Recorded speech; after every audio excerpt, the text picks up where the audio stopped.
Eh bien, ce 29 mars, c'est une journée sociale très chargée. Tout d'abord, vous risquez de trouver votre boîte aux lettres vide aujourd'hui car les facteurs sont en grève. Un mouvement national lancé par l'intersyndicale. Ce matin, environ 80 personnes se sont retrouvées devant le siège de la direction régionale de la Poste.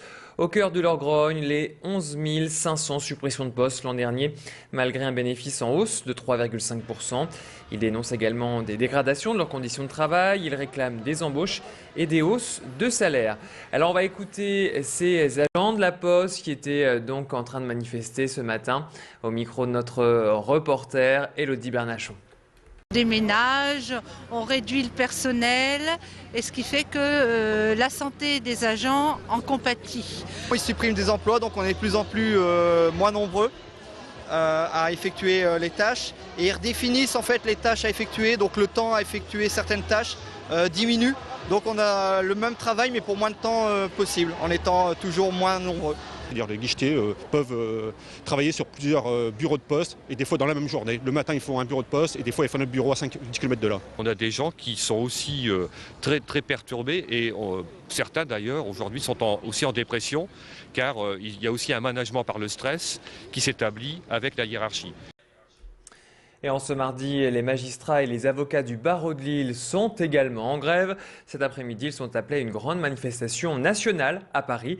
Et du coup, aujourd'hui, les magistrats lillois ont décidé un report de toutes les audiences non urgentes. Quelques semaines après le bras de fer qui s'était engagé entre les professionnels de la justice et Nicolas Sarkozy, le conflit est loin d'être réglé.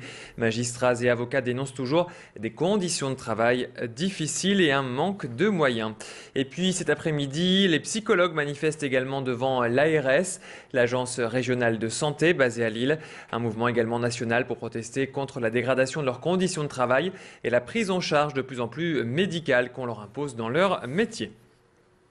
Social toujours, le couperet est tombé pour les professeurs de la région. L'année prochaine, 339 classes seront supprimées pour 91 ouvertures. Les représentants du personnel de l'enseignement en ont su un peu plus hier lors d'une réunion avec l'inspecteur d'académie. Pour l'instant, ces données n'ont pas été confirmées. La liste doit être rendue officielle le 11 avril prochain. Mais d'après les syndicats, dans le département du Nord, 194 classes devraient être fermées en septembre prochain pour 67 ouvertures et 109 postes d'enseignants supprimés. Un coup dur pour les professeurs de l'académie et surtout, ils ont décidé de ne pas baisser les bras. Hier, près de 100 personnes ont manifesté leur mécontentement devant l'inspection académique de Lille. Aujourd'hui, ils veulent tenter de sauver un maximum, mais cette fois-ci au cas par cas, établissement par établissement. On écoute Rudy Cardo ce matin au micro d'Élodie Bernachon. On essaie de défendre, comme je disais tout à l'heure, au cas par cas. On essaie de voir un peu les situations locales. On essaie de voir si dans tel endroit, il y a un lotissement qui est construit, s'il y a une arrivée d'enfants, s'il y a des problèmes par rapport au quartier, des choses comme ça. Voilà, c'est notre manière de fonctionner. Et puis surtout, nous, on défend aussi, bien évidemment, les postes des enseignants, que ce soit dans le Nord ou dans le Pas-de-Calais. Et demain, les syndicats appellent à un nouveau rassemblement devant l'inspection académique à 17 h. Plus de peur que de mal à l'hôpital Jeanne de Flandre ce matin à Lille.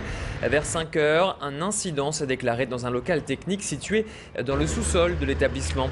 Visiblement, 2 containers de poubelles ont pris feu et ont dégagé de nombreuses fumées. Un important dispositif de secours s'est mis en place. Une cinquantaine de pompiers a été déployé. Vers 6 h, les flammes étaient maîtrisées, mais 26 personnes, bébés et leurs parents, ont dû être évacués à cause des nombreuses fumées qui se sont échappées jusqu'au 3e étage. Une sage-femme et une aide-soignante au bloc opératoire ont été légèrement intoxiquées. Le désenfumage a été rapide et efficace grâce au système de ventilation. Vers 7 h 30, tout était rentré dans l'ordre. Pour l'instant, on ne connaît pas l'origine de cet incendie. Retour sur les faits avec Patrick Goldstein, responsable des urgences de l'hôpital au micro de Baptiste Blic. Il est certain qu'un événement comme celui-là étonne, peut surprendre à l'intérieur de l'hôpital, en particulier les jeunes mamans, mais je dois dire que tout le monde ici a fait preuve d'un vrai sang-froid. Le personnel hospitalier a immédiatement encadré et donné les explications nécessaires. Il n'y a pas eu l'ombre d'une panique et il n'y avait aucune raison d'ailleurs qu'il y ait une panique, puisque à la fois l'événement a été très rapidement circonscrit et puis il était d'une gravité très limitée.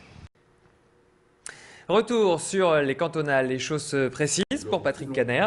Hier soir, sa candidature pour la présidence du Conseil général du Nord a été ratifiée par le Conseil fédéral du Parti socialiste. Patrick Kanner sera donc le seul à se présenter à ce poste. Les militants ne seront finalement pas amenés à se prononcer sur ce choix comme ce fut le cas pour Bernard de Rosier en 2008. Des accords ont également été conclus avec le Parti communiste français qui a obtenu 14 sièges. Les communistes devraient obtenir 4 vice-présidences, soit une de plus qu'actuellement.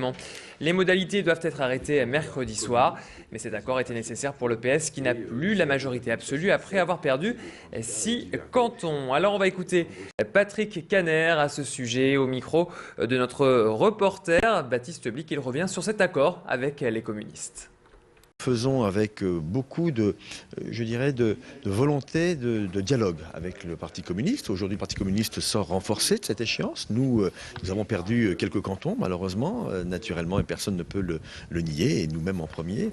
Donc à nous de créer ce climat complémentaire. Et aujourd'hui, nous sommes en train de passer un accord qui, très prochainement, vous le verrez, vous montrera que la majorité départementale est toujours aussi unie, même peut-être plus unie qu'hier, puisque là, maintenant, l'équilibre est un peu plus fort entre le Parti communiste et le Parti socialiste.